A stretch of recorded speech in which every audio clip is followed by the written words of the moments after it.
So hello guys, welcome back to logic vendors. और आज हम लोग देखने वाले हैं अपना पहला लेक्चर सी लैंग्वेज की सीरीज़ में, जो कि काफ़ी इंपॉर्टेंट होने वाला है क्योंकि ये लेक्चर फोकस करता है फंडामेंटल्स ऑफ कंप्यूटर पे।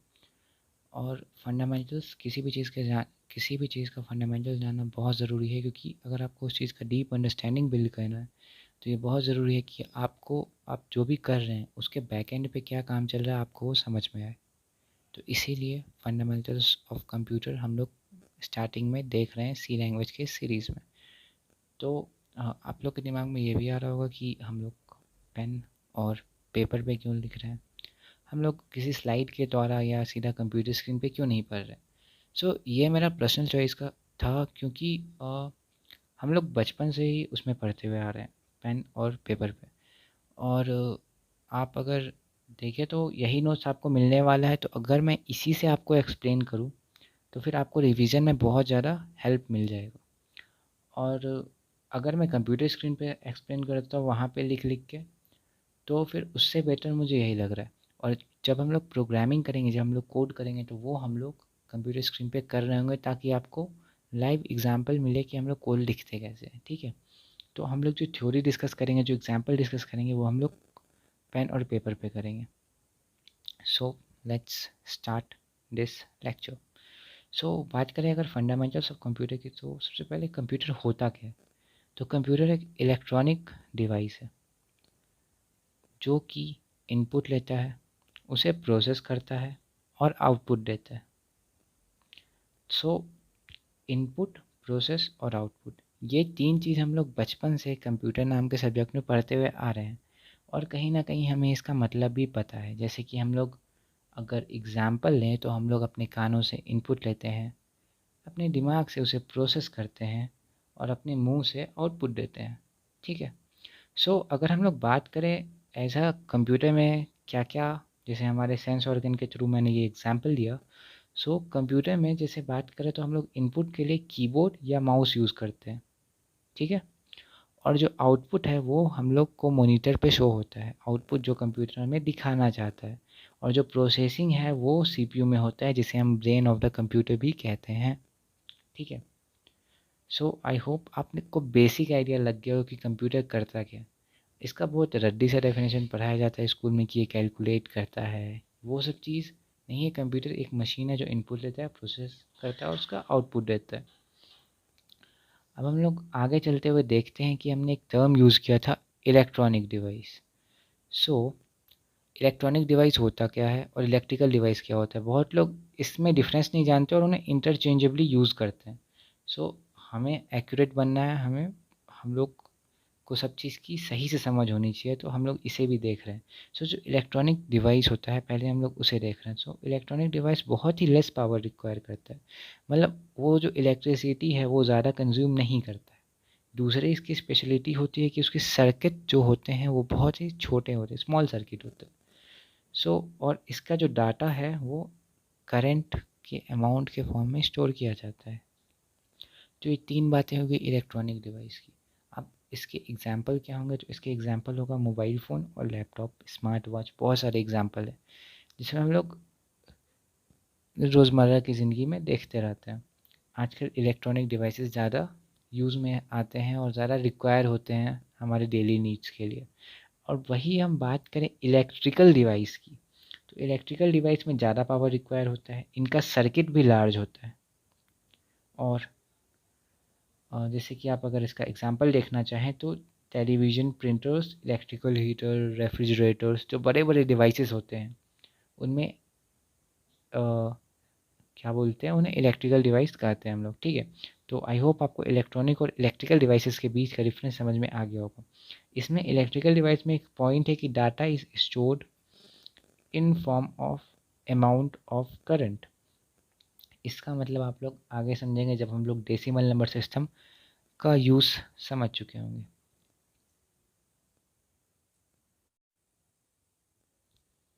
अब हम लोग देखने वाले हैं नंबर सिस्टम के बारे में, और इसे भी जानना उतना ही इम्पोर्टेंट है, क्योंकि अ, हम लोग जो नंबर इनपुट करते हैं कंप्यूटर उसे वैसे इनपुट नहीं लेता है, वो पहले उसे बाइनरी में कन्वर्ट करेगा, क्योंकि कंप्यूटर को केवल बाइनरी नंबर समझ आता है। तो हमें पता होना चाहिए कि हम लोग जो number use number system use करते हैं वो क्या है और वो कैसे कन्वर्ट कर सकते हैं, ताकि हम लोग कुछ बेसिक काम करें तो हमें पता हो कि वो कैसे हो रहा है। तो फिर अगर हम लोग नंबर सिस्टम की बात करें तो मेजरली 2 प्रकार के नंबर सिस्टम होते हैं। एक होते हैं डेसिमल नंबर सिस्टम, दूसरा होता है बाइनरी नंबर सिस्टम। सो डेसिमल नंबर सिस्टम वो नंबर सिस्टम है जो हम लोग बचपन से यूज़ करते हुए आ रहे हैं, ठीक है। तो अब डेसिमल नंबर सिस्टम को डेसिमल नंबर सिस्टम क्यों कहते हैं? सो यहाँ पे डेसी 10 को सिग्निफाई करते हैं। सो डेसिमल नंबर सिस्टम में हम लोग उसे 10 की पावर्स में लिखते हैं। किसी भी नंबर्स को हम लोग रिप्रेजेंट कर सकते हैं as powers of 10। For example अगर आप देखें तो फिर 29 को अगर हमें रिप्रेजेंट करना है तो तरीका क्या है कि आप 10 की सक्सीडिंग पावर्स लिखें और उससे उसके डिजिट मल्टीप्लाई करते जाएं। इसका क्या मतलब है, मैं इससे क्या बताना चाहता हूँ? सो 10 रेज़ टू द पावर 0, फिर 10 रेज़ टू द पावर 1। अगर ज़्यादा बड़ा नंबर होता तो हम लोग 10 रेज़ टू द पावर 2 पे भी जाते, और फिर उसके कॉरस्पॉन्डिंग डिजिट्स मल्टीप्लाई करते जाइए। सो इसका 1th डिजिट है 9 तो ये इससे मल्टीप्लाई होगा, इसका 10th डिजिट है 2 तो ये इससे मल्टीप्लाई होगा, तो ये 29 आ गया। सो डेसिमल नंबर सिस्टम का ये इसी कारण से हम इस जो नंबर सिस्टम को बचपन से यूज़ करते हुए आ रहे हैं उसे हम लोग डेसिमल नंबर सिस्टम कहते हैं। अब अगर हम लोग बात करें बाइनरी नंबर सिस्टम की, सो बाइनरी नंबर सिस्टम वो है जो कंप्यूटर समझता है। और ये बाइनरी नंबर सिस्टम का खास बात यह है कि इसमें केवल 2 ही डिजिट्स होते हैं। जो हमारे डेसिमल नंबर सिस्टम है उसमें 10 डिजिट्स होते हैं, 0 से लेके 9 तक। लेकिन जो हमारा बाइनरी नंबर सिस्टम है इसमें 2 ही डिजिट होते हैं, 0 और 1, ठीक है। सो अब हमें देखना है कि जो अगर हमें डेसिमल नंबर दिया जाए तो क्या हम उसे बाइनरी में कैसे कन्वर्ट कर सकते हैं, तो उसके प्रोसीजर देखना है। सो इसका प्रोसीजर में आप पढ़ सकते हैं बाद में, लेकिन मैं आपको बता देता हूँ अपने तरीके से। ये आपके फ्यूचर रेफरेंस के लिए ही नोट्स लिखाया गया है केवल, ठीक है। सो हमें करना क्या है, फॉर एग्जांपल अगर हमें 21 नंबर दिया गया, सो हमें उसे 2 की पावर्स में सक्सीडिंग पावर्स में अरेंज करना है सबसे पहले, अ, सारे 2 के पावर्स को। So 2 raise to the power 0, 2 raise to the power 1, 2 raise to the power 2 से 2 रेज़ टू द पावर 5। और भी आगे जा सकते थे लेकिन 2 रेज़ टू द पावर 5 32 होता है। सो 32 तो 21 से बड़ा है, तो हम लोग यहाँ रुक जाएंगे क्योंकि वो वैसे ऐड नहीं होगा। जैसे अगर आप 2 रेज़ टू द पावर 0 को देखें तो 2 रेज़ टू द पावर 0 1 होगा, 2 रेज़ टू द पावर 1 2 होगा, 2 रेज़ टू द पावर 2 4 होगा। तो ये तो बेसिक कैलकुलेशन है। अब हमें क्या रिकॉग्नाइज करना है कि किन किन नंबर्स को जोड़ के हमें 21 मिल रहा है, ठीक है। सो हमें 16 + 4 + 1 करते हैं तो हमें 21 मिल जाता है। और आपको एक ही कॉम्बिनेशन से 21 मिलेगा और कोई कॉम्बिनेशन से नहीं मिलेगा अगर 2 की पावर्स में हम लोग बात कर रहे हैं तो। सो जो जो कॉम्बिनेशंस हमने यूज़ किया है वहाँ पे हम लोग 1 का इस्तेमाल करेंगे, जो कॉम्बिनेशन जो जो पावर्स हमने छोड़ दी हैं वहाँ पे हम लोग 0 का इस्तेमाल करेंगे। तो जैसे आप यहाँ पे देख सकते हैं कि हमने 16 का इस्तेमाल किया तो इसलिए हमने 1 लिखा है। हमने 8 का इस्तेमाल नहीं किया है। इस्तेमाल से मेरा मतलब है कि हमें 21 नंबर लाने के लिए हमें 8 ऐड नहीं किया है, हमने उसे स्किप कर दिया, तो इसीलिए हमने यहाँ पे 0 का इस्तेमाल किया है। फिर हमने 4 का इस्तेमाल किया है तो इसीलिए हमने यहाँ पे 1 लिखा है। फिर हमने 2 का इस्तेमाल नहीं किया है तो हमने 0 लिखा है। फिर हमने 1 का इस्तेमाल किया है तो हमने 1 लिखा है।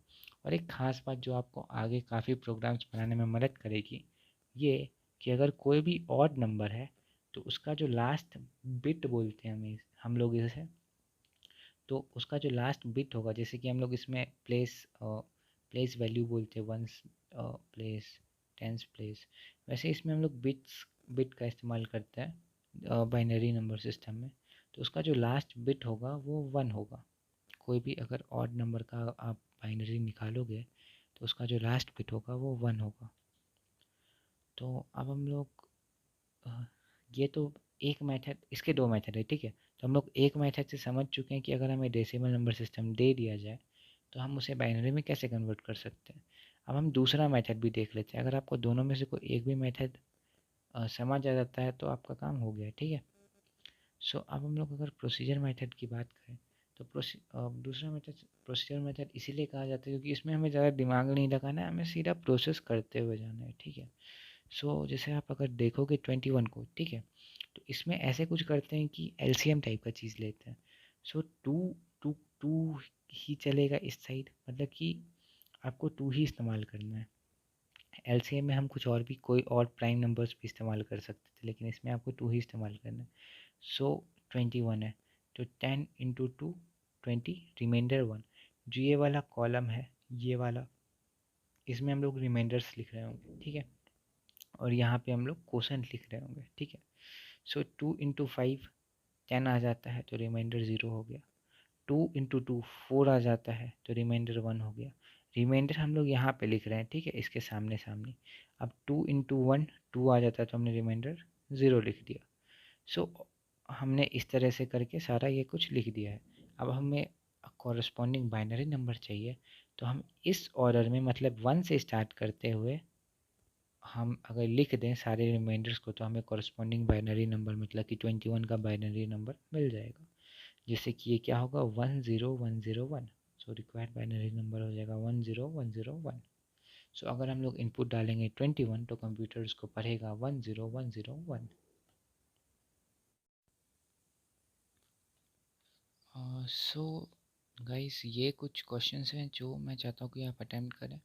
सो इन क्वेश्चंस में आपको डेसिमल नंबर सिस्टम में कुछ नंबर्स दिए गए हैं और इन्हें आपको बाइनरी नंबर में कन्वर्ट करना है, और इसका सॉल्यूशन आप कमेंट सेक्शन में लिख के बता सकते हैं मुझे। मैं आपको बताऊंगा कि वो सही है या गलत। नहीं, जो इसका सॉल्यूशन मैं नेक्स्ट वीडियो में के एंड में भी प्रोवाइड करूंगा, ठीक है। सो हम लोगों ने अभी तक डेसिमल नंबर सिस्टम को बाइनरी नंबर सिस्टम में कन्वर्ट करना सीख लिया है।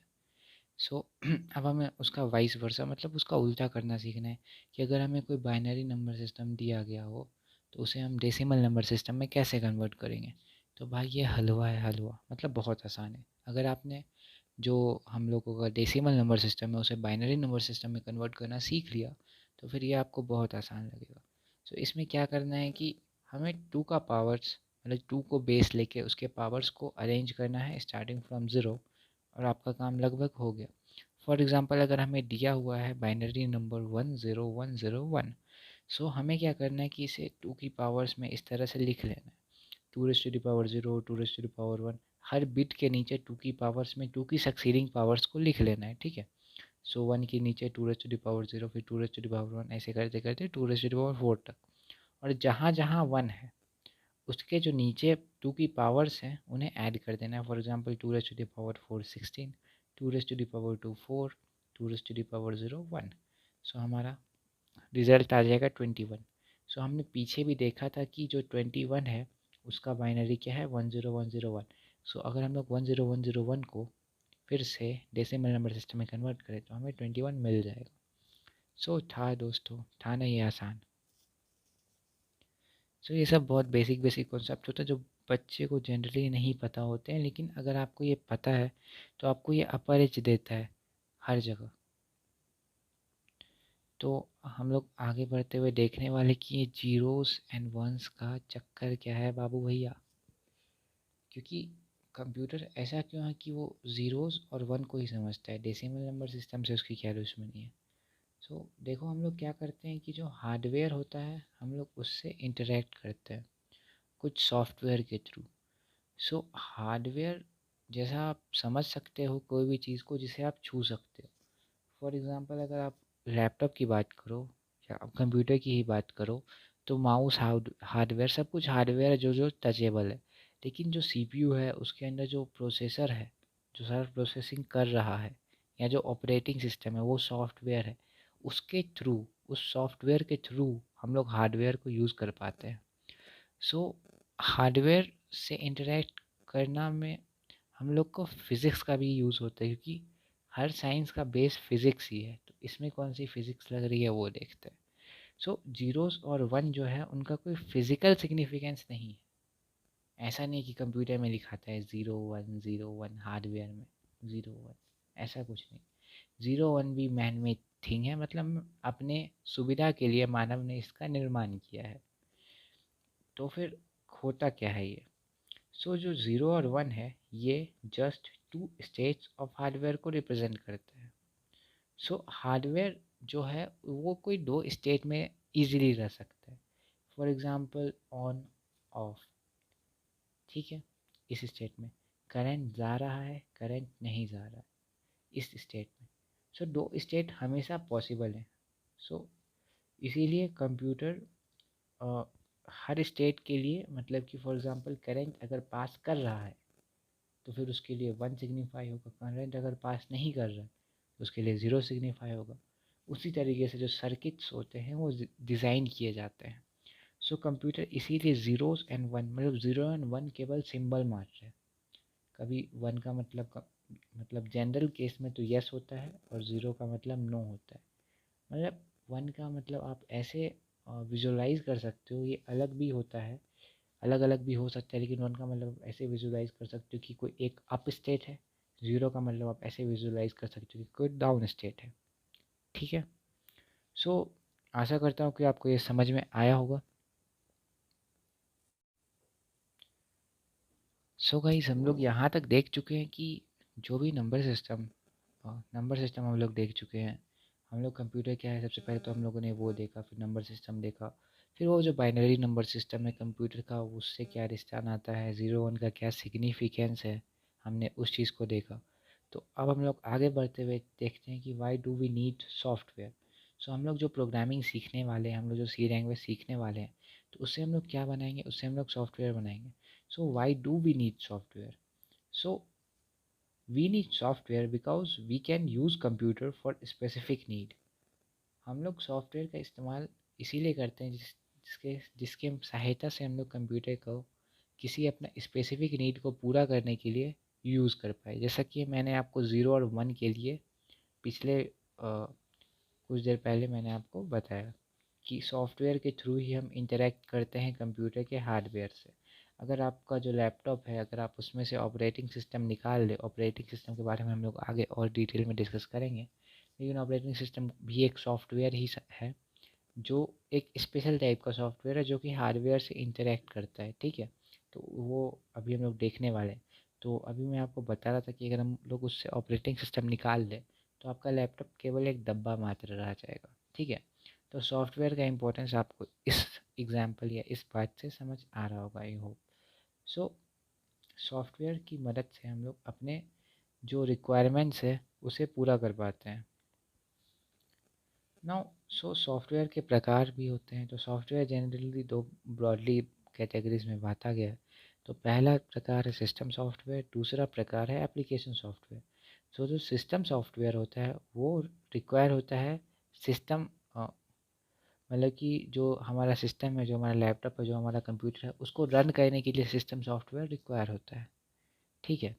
और ये हार्डवेयर के साथ इंटरेक्ट करता है। तो जो एग्जांपल मैं अभी आपको कुछ देर पहले बताने का कोशिश कर रहा था, ऑपरेटिंग सिस्टम वाला, तो ऑपरेटिंग सिस्टम भी कुछ नहीं है, एक सिस्टम सॉफ्टवेयर ही है, क्योंकि ये कंप्यूटर के हार्डवेयर के साथ इंटरेक्ट करता है।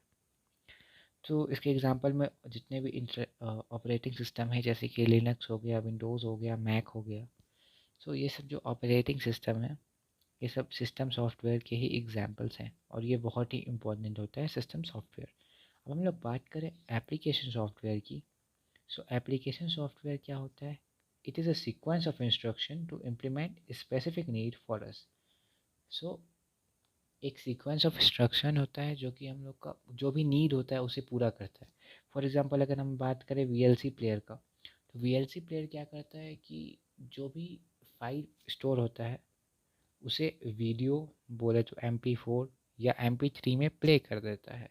तो वो कंप्यूटर का जो 0 1 के फॉर्म में जो उसके अंदर डेटा स्टोर है उसे एक्सट्रैक्ट करता है, उसे एनालाइज करता है ये सॉफ्टवेयर, और उसे फिर हमें साउंड या वीडियो के फॉर्म में प्रेजेंट कर देता है। तो एप्लीकेशन सॉफ्टवेयर को चलाने के लिए सिस्टम सॉफ्टवेयर का होना ज़रूरी है। क्यों? क्योंकि अगर आपके सिस्टम में फॉर एग्ज़ाम्पल विंडोज़ में मतलब विंडोज़ इंस्टॉल ही नहीं होगा तो फिर आप उसमें एप्लीकेशन जैसे कि वीएलसी प्लेयर, MS वर्ड चला ही नहीं पाओगे, क्योंकि सिस्टम सॉफ्टवेयर की सहायता से ही एप्लीकेशन सॉफ्टवेयर चलता है, या सिस्टम सॉफ्टवेयर की सहायता से ही सिस्टम सॉफ्टवेयर सबसे पहले हार्डवेयर से इंटरेक्ट करता है, और जो एप्लीकेशन सॉफ्टवेयर है वो सिस्टम सॉफ्टवेयर से इंटरेक्ट करता है। तो ये इस तरह का कुछ प्रोसेस होता है।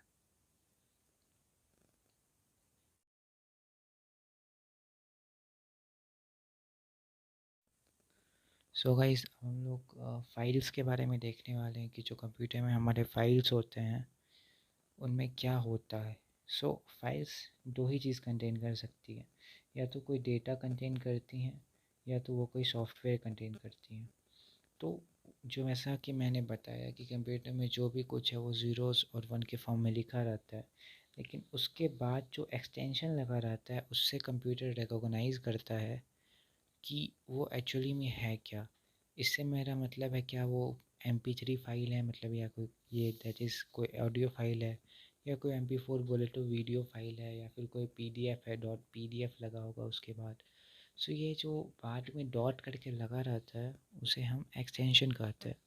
सो जैसे अगर डॉट JPG लगा है तो इससे कंप्यूटर को सिग्नल जाता है, इससे कंप्यूटर रिकॉग्नाइज़ करता है कि वो कोई इमेज कंटेन कर रहा है। तो उसमें भी कुछ बाइनरी कोड ही रहता है, लेकिन डॉट JPG लग जाने के कारण वो जो सिस्टम सॉफ्टवेयर है वो उसे प्रोक्योर कर पाता है, वो उसे ले पाता है और उसे इमेज के फॉर्म में हम व्यू कर पाते हैं। सो फाइल्स अगर डेटा कंटेन करती हैं तो वो किस फॉर्म में कंटेन करती हैं, या तो इमेजेस के फॉर्म में करती हैं, या फिर PDF के फॉर्म में करती हैं, या फिर ऑडियो के फॉर्म में करती हैं, या वीडियो के फॉर्म में करती हैं। सो ये सब डिफरेंट वेज हैं जिसके थ्रू हम लोग डेटा को स्टोर करते हैं। और फाइल्स जो दूसरी चीज़ कंटेन करती हैं वो खुद सॉफ्टवेयर ही है। ठीक है। तो जो सॉफ्टवेयर अगर आपको कोई मिलेगा तो उसके बाद जो एक्सटेंशन लगा रहता है वो होता है .exe। ठीक है। तो exe यहाँ पे स्टैंड करता है एग्जीक्यूटेबल फाइल के लिए। ठीक है। तो अगर आपको कोई भी एक्सटेंशन आप अ, मैं होप कर रहा हूँ कि आप कोई भी एक्सटेंशन देख के बता सकें कि वो है क्या। जैसे कि अगर आपको .mp3 कहीं मिला तो उससे आपको ये समझ जाना है कि ये कोई ऑडियो फाइल है। ठीक है।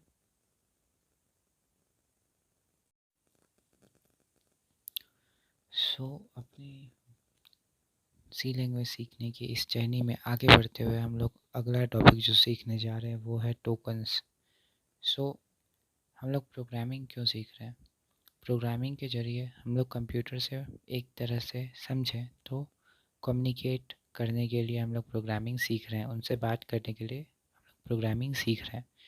तो जब हमें किसी से कम्युनिकेट करना होता है तो हम शब्दों का सहारा लेते हैं, शब्दों से फिर एक सेंटेंस बनाते हैं, और सेंटेंस ग्रुप ऑफ वर्ड्स जो एक कंप्लीट सेंस बनाए। तो उसी प्रकार प्रोग्रामिंग में अगर हमें कंप्यूटर से बात करनी है तो उसमें जो हम लोग शब्द इस्तेमाल करते हैं उसे हम लोग एक और नाम से जानते हैं, टोकन्स। सो जो जो वर्ड्स हमें यूज़ करते हैं प्रोग्रामिंग के दौरान उन्हें हम टोकन्स कहते हैं। तो ये तो हो गया टोकन पहला टर्म। ठीक है। So tokens are also called lexical elements. Lexical का मीनिंग है शाब्दिक एलिमेंट्स। ठीक है, शब्द, प्रोग्रामिंग के शब्द। और the text of C++ program consist of tokens and white spaces. So tokens के बारे में तो मैंने आपको पहले ही बता दिया। सो किसी भी प्रोग्राम में आपको या तो टोकन मिलेगा या तो वाइट स्पेस मिलेगा। सो टोकन के बारे में तो मैंने आपको पहले ही बता दिया कि ये शब्द हैं, लेकिन जो वाइट स्पेस है वो क्या है? जैसे हम लोग अगर लिखते हैं कोई भी सेंटेंस तो दो सेंटेंस के बीच में हम लोग बीच में स्पेस देते हैं। ठीक है। लेकिन कंपाइलर जो है उसके लिए वो स्पेस का, जैसे कंपाइलर क्या होता है, उसके बारे में हम लोग आगे चल के डिस्कस करेंगे। लेकिन कंपाइलर को अभी आप ये समझ लीजिए कि जो प्रोग्राम हम लोग लिखेंगे उसे वो एक एग्जीक्यूटेबल फाइल में कन्वर्ट करने का एक हिस्सा मतलब वो काम में आएगा, कंपाइलर के ज़रिए ही वो होगा। ठीक है। जो कंपाइलर है उसे फ़र्क नहीं पड़ता कि आप टेक्स्ट ऑफ अगर लिख रहे हैं प्रोग्राम में अपने, तो इन दोनों के बीच में आप स्पेस दे रहे हैं या नहीं दे रहे। क्योंकि अगर आप स्पेस नहीं भी दें फिर भी अगर उसका प्रोग्रामिंग में कोई मीनिंगफुल चीज़ है, ठीक है, तो फिर भी कंपाइलर उसे अलग अलग करके समझ लेगा। लेकिन फिर भी हम लोग वाइट स्पेसेस बोले तो स्पेसेस का इस्तेमाल अपने प्रोग्रामिंग में इसीलिए करते हैं क्योंकि ये हमारे प्रोग्राम की रीडेबिलिटी को बढ़ाता है। वाइट स्पेस कुछ नहीं है, जो हम लोग जनरली जो वर्ड्स लिखते हैं उसके बीच में जो स्पेस देते हैं उसका हम लोग का मतलब कि रीज़न ये होता है कि हमारी रीडेबिलिटी बढ़े। ठीक है। तो काइंड ऑफ सिमिलर रीज़न भी हम लोग जो प्रोग्रामिंग में स्पेस दे रहे हैं उसमें भी सिमिलर ही रीजंस है। ठीक है।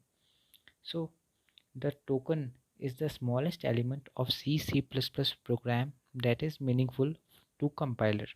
इसके बारे में मैंने पहले ही अच्छे खासा डिस्कस कर चुका। अब पार्सर क्या होता है? तो parser is a program whose job is to operate these tokens। So parser जो होता है वो भी खुद में एक प्रोग्राम होता है और उसका जॉब होता है कि जो ये टोकन्स हैं उन्हें ऑपरेट करे। ठीक है। नाउ ये जो पार्सर प्रोग्राम होता है वो इन इन प्रकार के टोकन्स को रिकॉग्नाइज करता है। मतलब वो कुछ टोकन्स को किसी कुछ कुछ पार्ट्स में क्लासिफाई कर दिया और उस तरह से उन्हें रिकॉग्नाइज करता है। तो जैसे कि एग्जांपल्स हो गए constant, identifiers, keywords, operators, punctuators. So constant क्या होते हैं? कांस्टेंट ऐसा कुछ जिसकी वैल्यू फिक्स है। फॉर एग्जांपल अगर मैं आपको बोल रहा हूँ 5, ठीक है, या कंप्यूटर को बोल रहा हूँ 5, तो 5 की वैल्यू फिक्स है, ठीक है, उसे हम लोग अपडेट नहीं कर सकते हैं। या फिर कांस्टेंट को हम लोग लिटरल्स भी बोलते हैं because it has some specific meanings. अब लिटरल्स में जैसे कांस्टेंट में जनरली लोग विजुलाइज करते हैं कोई नंबर, लेकिन ज़रूरी नहीं है। अगर आप ए लिखो, बी लिखो, तो वो भी एक कांस्टेंट ही है क्योंकि वो भी अपडेट नहीं होगा। लेकिन हम लोग ए और बी ऐसे कांस्टेंट लिख रहे हैं, ना ही ऐसे वेरिएबल, तो ये भी हमें दिमाग में रखना है। ठीक है। सो कांस्टेंट आई होप आप समझ गए होंगे। अब हम लोग आते हैं आइडेंटिफायर्स पे। सो आइडेंटिफायर्स जैसे कि हम लोग जब प्रोग्राम बनाते हैं तो हम लोग को कुछ कुछ चीज़ों का सहायता लेना पड़ता है और हम लोग उसे मतलब कि जिसे हम लोग उसे अलग तरीके से कंपाइलर को बताते हैं कि ये क्या है। फॉर एग्ज़ाम्पल अगर हमें कोई वेरिएबल बनाना है तो वेरिएबल क्या जिसकी वैल्यू वेरी कर सके। सो हमें कंपाइलर को बताना होगा कि हम जो वेरिएबल बना रहे हैं उसे डिक्लेयर करना होता है कि वो किस प्रकार का है, इसीलिए उसे आइडेंटिफायर्स कहते हैं। और जो हमारा फेज़र है जो हमारा पार्सर है वो इन सब चीज़ों को रिकॉग्नाइज करता है। कीवर्ड्स, तो कीवर्ड्स क्या होते हैं? तो कीवर्ड्स कुछ स्पेशल वर्ड्स होते हैं जो कि कंपाइलर को जिनका मीनिंग पहले से पता होता है। तो ये सब जो हम एग्जांपल देखेंगे तो आपको एक झटके में सब कुछ समझ आ जाएगा, लेकिन अभी आपको थोड़ा सा इंट्रो के लिए बता रहा हूँ। ठीक है। सो कीवर्ड्स का मतलब कंपाइलर को पहले से पता होता है। जैसे कि डिक्शनरी है, ठीक है, तो अगर आपको कोई डिक्शनरी से मीनिंगफुल वर्ड बोले, फॉर एग्ज़ाम्पल गो, सो गो एक मीनिंगफुल वर्ड है, ठीक है। सो हमारा दिमाग अगर कंपाइलर है तो हमें इसका मतलब पहले से पता है, हम इसे इंटरप्रेट कर सकते हैं। लेकिन अगर आपको कोई अजीब सा ही कोई वर्ड बोल दे HQERT, सो इसका मतलब कुछ नहीं है होता है, तो यहाँ पे कंपाइलर कन्फ्यूज होकर एरर दे सकता है। तो आप रिलेट कर सकते हैं कंपाइलर और हमारे दिमाग को। ठीक है। तो कीवर्ड्स का मतलब जो वेल डिफाइंड वर्ड्स है जिनका मतलब कंपाइलर को पता है और उन्हें हम याद भी करेंगे आगे चल के। अब आते हैं हमारे ऑपरेटर्स पे। सो ऑपरेटर्स क्या होते हैं? ऑपरेटर्स मतलब कुछ ऐसे फंक्शंस आप कह सकते हैं, कुछ ऐसे चीज़ होते हैं जिनसे हम ऑपरेशंस परफॉर्म करते हैं। फॉर एग्ज़ाम्पल अगर आपको एडिशन परफॉर्म करना है तो आप ये ऑपरेटर का इस्तेमाल करते हैं, और अगर आपको सब्सट्रैक्शन परफॉर्म करना है तो आप इस ऑपरेटर का इस्तेमाल करते हैं। ये सब हम लोग बचपन से ही इस्तेमाल करते हुए हैं। तो अगर ऑपरेटर्स की बात हो ही गई है तो हम लोग ऑपरेंड्स को भी देख लेते हैं। सो ऑपरेंड्स क्या होते हैं? जिन नंबर्स पे ऑपरेटर को यूज़ किया जाता है उन्हें ऑपरेंड्स कहते हैं। फॉर एग्ज़ाम्पल अगर हम लिख रहे हैं 2+3, सो ये जो 2 और 3 है ये होंगे ऑपरेंड्स। ये दोनों क्या होंगे? ऑपरेंड्स। और ये जो है ये होगा अपना ऑपरेटर। सो ऑपरेटर्स भी कई प्रकार के होते हैं सी लैंग्वेज में और जितने भी लैंग्वेजेस है प्रोग्रामिंग लैंग्वेजेस, सो उसे भी हम आगे देख रहे हैं। और पंक्चुएटर्स, सो पंक्चुएटर्स का इस्तेमाल हम लोग कॉमन सेंटेंस में इसीलिए करते हैं जिससे हमें पता चले कि कब कोई सेंटेंस ख़त्म हो रहा है, कब मतलब कि हम लोग अपना मैसेज को और क्लियरली बता पाएँ। तो सिमिलरली पंक्चुएटर्स हम लोग कम प्रोग्रामिंग में भी इस्तेमाल करते हैं, जिससे हमें पता चलता है, जिससे कंपाइलर को पता चलता है कि जो प्रोग्रामर है वो क्या कहना चाह रहा है।